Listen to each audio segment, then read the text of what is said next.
2026-27 ఆంధ్రప్రదేశ్ రాష్ట్ర బడ్జెట్ అభివృద్ధి సంక్షేమానికి పునాది అని ప్రజలందరూ మెచ్చే విధంగా కూటమి ప్రభుత్వం సమతుల్య బడ్జెట్ను రూపొందించిందని కాకినాడ సిటీ ఎమ్మెల్యే వనమాడి కొండబాబు అన్నారు.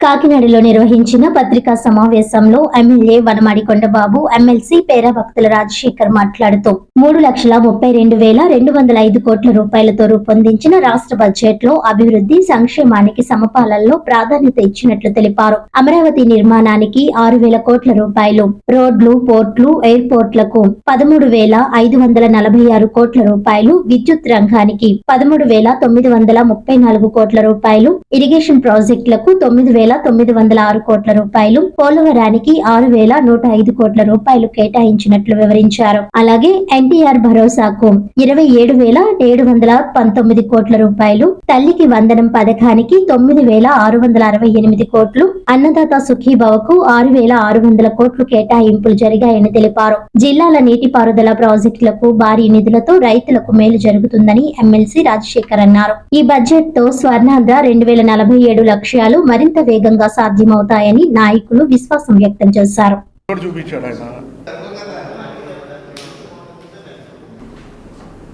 ఈరోజు మన రాష్ట్ర ప్రభుత్వం కూటమి ప్రభుత్వం వచ్చిన తర్వాత 2026కి బడ్జెట్ ప్రవేశపెట్టడం జరిగింది. ఈ బడ్జెట్ రాష్ట్ర భవిష్యత్తు కోసం ఇది పునాదులేస్తున్న బడ్జెట్. ఇది ఎందుకంటే పునాదులేస్తున్న బడ్జెట్ అంటున్నామంటే, గతంలో మనం ఈ రాష్ట్రం విడిపోయిన తర్వాత చంద్రబాబు నాయుడు ముఖ్యమంత్రి అయిన తర్వాత ఈ రాష్ట్రాన్ని అభివృద్ధి పథంలో ముందుకెళ్తున్నప్పుడు ఆ రోజున మళ్ళీ ఎలక్షన్స్ వస్తే ఆ రోజు జగన్మోహన్ రెడ్డి మాయమాటలు చెప్తే ఆయన మాయమాటలో పడే అధికారం ఆయనకి ఇచ్చారు. ఆ రోజు చేసిన మన పునాదులుగా ఉండిపోయి తప్ప జగన్మోహన్ రెడ్డి 5 సంవత్సరాలు రాష్ట్రపతిని నిర్లక్ష్యం చేశారు. అందుకే ఈ రోజున మళ్ళీ ఆ పునాదులు వేసుకుని ముందుకెళ్తున్నాం. ఈ బడ్జెట్ ఆ విధంగా ఉపయోగపడుతుందని భావిస్తున్నాను కూడా సందర్భంగా తెలియజేస్తున్నాను. నేను కాదు, ప్రజలందరూ కూడా 2047కి ఈ పునాదులు వికసిత భారత్ స్వర్ణాంధ్రప్రదేశ్ దిశగా ఈరోజు ఈ రాష్ట్ర ప్రభుత్వం ముందుకెళ్తుంది. ఈ రోజున చెప్పాలంటే మీకు గతాన్ని ఒకసారి గుర్తు చేయాలి. పాత్రికేయుల కూడా యంగ్స్టార్స్ వచ్చేసారు కొంతమంది, పాత వాళ్ళందరికీ తెలుసు. ఇవాళ కొత్త వాళ్ళు కూడా వచ్చారు. అలాగే ఈ రాష్ట్రంలో యువత కూడా కొత్త వాళ్ళు వచ్చారు. పాత వాళ్ళందరికీ తెలుసు చాలామందికి.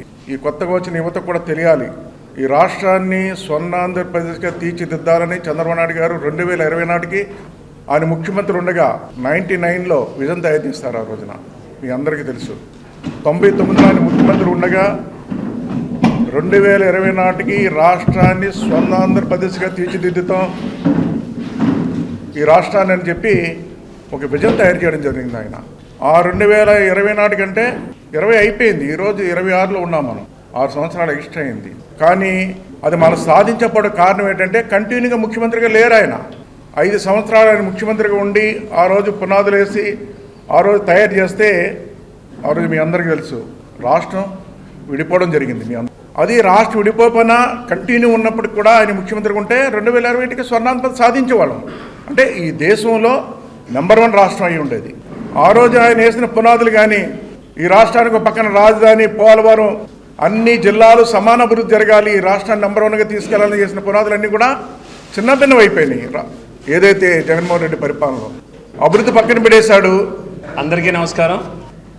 ఈరోజు బడ్జెట్ మీద మరి ప్రెస్ మీట్ పెట్టడం, దానికి కాకినాడ స్మార్ట్ సిటీ ఎమ్మెల్యే గారు కొండబాబు గారు క్యాడర్ అంతా కూడా పాల్గొనడం జరిగింది పార్టీ కార్యాలయంలో. ముఖ్యంగా ఈ బడ్జెట్ రాష్ట్ర భవిష్యత్తుకు దిశను నిర్దేశించే బడ్జెట్గా ప్రవేశపెట్టడం జరిగింది.